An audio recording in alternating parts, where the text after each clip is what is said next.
ආයුබෝවන් හැමෝටම අද මම මේ වීඩියෝ එක ගේන්න හැදුවේ ලංකාව පත් වෙලා තියෙන කාලගුණ විපත් හින්දා මිනිස්සු ගොඩක් වෙලාවට මේ කියන රෝගාබාධයන් දෙක හින්දා අසරණ භාවයට පත් වෙලා ඉන්නවා. ගොඩක් වෙලාවට සමහරක් වෙලාවට ඖෂධ නොලැබෙන්න පුළුවන් මේ සම්බන්ධයෙන්. ඒක හින්දා අපේ ශරීරයෙන්ම ලෙඩ රෝග සුව කරගැනීමේ ක්‍රමවේදයක් මම කියලා දෙන්නම්. එකක් හෙම්බිරිස්සාව, අනිත් එක උණ, හිසරදය. හරි, මම මුලින්ම කියලා දෙන්න යන්නේ හෙම්බිරිස්සාව කොහොමද හොඳ කරගන්නේ කියලා. මුලින්ම මේ මගේ අත තියෙන්නේ මේ තියෙන්නේ මැණික් කටුව. හරි. මේ තියෙන්නේ දබර ඇඟිල්ල, මේ තියෙන්නේ මැද ඇඟිල්ල. මේ දෙක අරගෙන මැණික් කටුවේ තියන්න.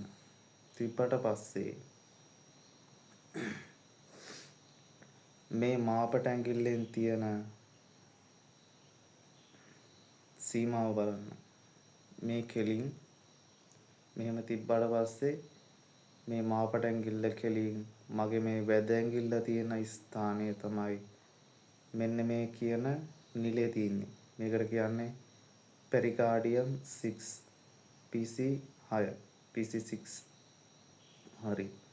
මේ තියෙන නිලේ අල්ලගත්තට පස්සේ මේ තියෙන නිලේ ප්‍රෙස් කරන්න තියෙන්නේ. මේකට ගොඩාක්ම වැදගත් වෙන්නේ පෑනක් වගේ දෙයක්.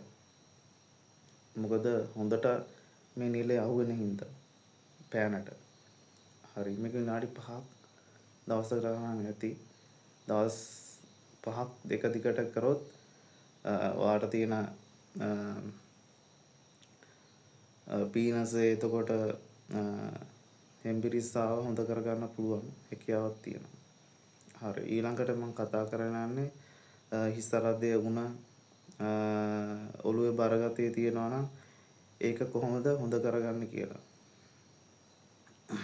මේ තියෙන්නේ දබ්බර ඇඟිල්ල, මේ තියෙන්නේ මාපට ඇඟිල්ල. මේ දෙක එකට එකතු වෙන ස්ථානය. අස්තිමය වශයෙන් එකට එකතු වෙන ස්ථානය. හරි. ඒ ස්ථානට තමයි මම මේ පෑන ගෙනියන්නේ. මෙන්න මේ කියන ස්ථානය තමයි ඔය නිලේ තියෙන්නේ. ඔයාට එම අපහසුතාවයක් තියෙනවා නම් නිලය හොයාගන්න. ඔයාට තේරෙනවා කොහේ හරි කැක්කුමක් වගේ තැනක්. කැක්කුමක් හැදෙන වගේ තැනක්. අන්නේ ස්ථානය තමයි මේ නිලේ තියෙන්නේ. මේ නිලේ විනාඩි 5ක් අර කලින් කිව්වා වගේ ප්‍රෙස් කරන්න. එතකොට ඔයාගේ ඔලු කැක්කුමක් එතකොට උණක් තියනවා නම් හොඳ කරගන්න පුළුවන්.